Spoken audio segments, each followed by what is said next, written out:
काँग्रेस नेत्या यशोमती ठाकूर येणाऱ्या 6 महिन्यांमध्ये भाजपमध्ये दिसतील। आमदार रवी राणांचा खळबळजनक दावा।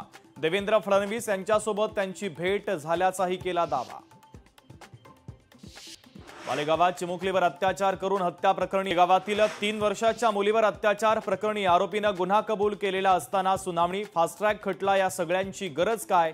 त्याला थेट फाशी द्या, मुलीच्या काकांची लोकशाही मराठीच्या माध्यमातून मागणी।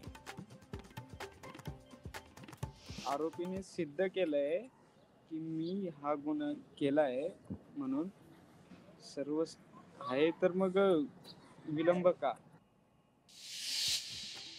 मनसेला सोबत घेण्यास काँग्रेसकडून नकार। मनसेला सोबत घ्याल तर आम्ही तुमच्या सोबत येणार नाही, काँग्रेसने उद्धव ठाकरेंना स्पष्टच सांगितलं, सूत्रांची माहिती। पुणे महानगरपालिकेच्या इतिहासामध्ये सर्वात मोठा घोटाळ्याची लोकशाही मराठीने केली पोलखोल। आरोग्य विभागात तब्बल 100 कोटींपेक्षा अधिकचा घोटाळा झाल्याचा भाजपच्या नेत्याचा दावा। कचरा संकलन भ्रष्टाचार प्रकरणात आयुक्तांसोबत बैठक घेणार। कचरा गाड्यांमध्ये भ्रष्टाचार होत असेल तर चौकशी होणार। लोकशाही मराठीच्या बातमीनंतर आशिष शेलारांचं आश्वासन।